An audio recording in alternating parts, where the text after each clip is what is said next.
বহুরূপী গল্পের প্রশ্ন উত্তর 3 ও 5, অর্থাৎ 3 নম্বর এবং 5 নম্বরে যে প্রশ্নগুলো এবছরের জন্য ইম্পর্টেন্ট বা গুরুত্বপূর্ণ সেগুলো আলোচনা করা হবে।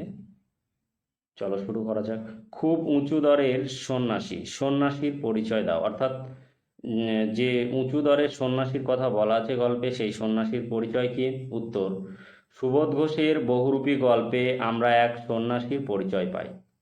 পাড়ার ধনী ব্যক্তি জগদীশবাবুর বাড়িতে সেই সন্ন্যাসী 7 দিন ছিলেন। তিনি হিমালয়ের গুহায় থাকতেন। তিনি কোথায় থাকতেন? তিনি হিমালয়ের গুহায় থাকতেন।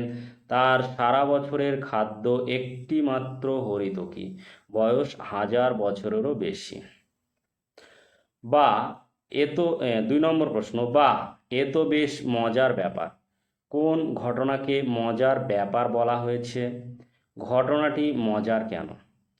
বহুরূপী গল্প অনুসারে জগদীশ বাবুর বাড়িতে হিমালয় থেকে যে সন্ন্যাসী এসেছিলেন তিনি এত উঁচু দরের যে কাউকে পদধূলি গ্রহণের অনুমতি পর্যন্ত দিতেন না। শেষ পর্যন্ত জগদীশবাবু তার কাঠের খোরমে সোনার বোল লাগিয়ে পায়ের সামনে ধরলে সন্ন্যাসী পা এগিয়ে দিলেন। এইভাবে একমাত্র জগদীশ বাবুই তার পদধূলি পেতে সক্ষম হয়েছিলেন। তারপরে মজার ব্যাপার, মানে ঘটনাটিকে মজার বলা হয়েছে কেন? মুখ্য চরিত্র হরিদার মতে ঘটনাটি মজার কারণ সর্বস্ব ত্যাগী হিমালয়বাসী সন্ন্যাসী সোনার আকর্ষণ অগ্রাহ্য করতে পারেননি। 3 নম্বর প্রশ্ন, একদিন চকের বাস স্ট্যান্ডের কাছে ঠিক দুপুরবেলায় আতঙ্কের হল্লা বেজে উঠেছিল।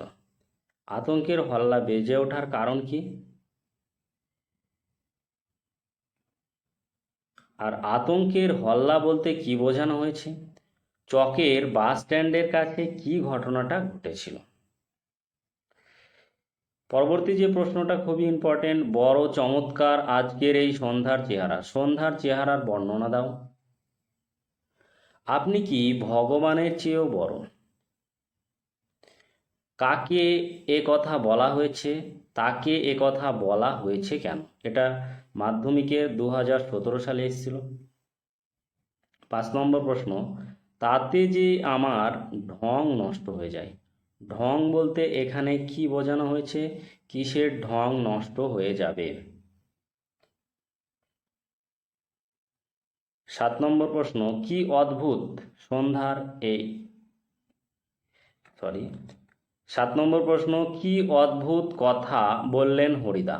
বক্তাকে, বক্তার কাছে হরিদার কথা অদ্ভুত বলে মনে হয়েছে কেন?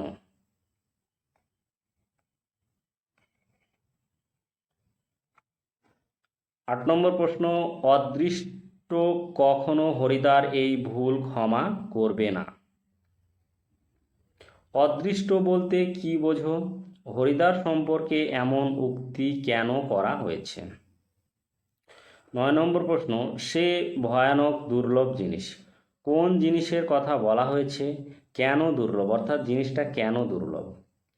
10 নম্বর প্রশ্ন, খুব উঁচু দরের সন্ন্যাসী, সন্ন্যাসীর পরিচয় দাও। উঁচু দরের বলতে কি বোঝো? 11 নম্বর প্রশ্ন, হরিদা পুলিশ সেজে কোথায় দাঁড়িয়েছিলেন? তিনি কিভাবে মাস্টার মশাইকে বোকা বানিয়েছিলেন?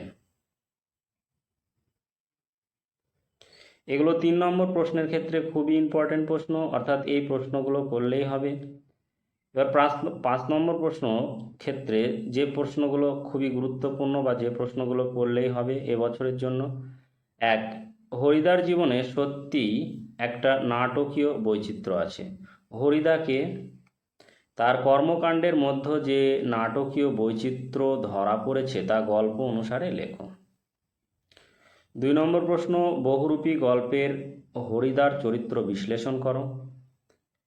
3 নম্বর প্রশ্ন, জগদীশ বাবুর বাড়ি হরিদা বিরাগী সেজে যাওয়ার পর যে ঘটনা ঘটেছিল তা বর্ণনা করো। এটা 2017 সালে এসেছিল। অর্থাৎ যে প্রশ্নগুলো বলা হলো এই প্রশ্নগুলো বহুরূপী গল্প থেকে খুব ইম্পর্টেন্ট টেস্ট পরীক্ষা, ইউনিট টেস্ট বা ফাইনাল পরীক্ষা সমস্ত ক্ষেত্রে এই প্রশ্নগুলো করলেই আশা করা যায় এবছরের মাধ্যমিক পরীক্ষার জন্য এই প্রশ্নগুলো খুবই ইম্পর্টেন্ট। এবং যে প্রশ্নগুলো তোমরা পারবে না বা বুঝতে পারবে না অবশ্যই কমেন্ট বক্সে কমেন্ট করবে। বহুরূপী গল্পটি 3টে পার্টে আলোচনা করা হলো। প্রথম পার্ট আছে বিস্তারিত এবং দ্বিতীয় পার্টে আছে শর্ট টাইপ এমসিকিউ এসএকিউ টাইপের প্রশ্ন উত্তর এবং তৃতীয় পার্টে আমরা 3 নম্বর প্রশ্ন এবং 5 নম্বর প্রশ্ন যেগুলো ইম্পর্টেন্ট সেগুলো আলোচনা করে দেওয়া হলো। এর পরবর্তী যে গল্পগুলো আছে সেগুলো এভাবে 2, 3টে বা 4টে পার্টে প্রত্যেকটা গল্প আলোচনা করে দেওয়া হবে। তাই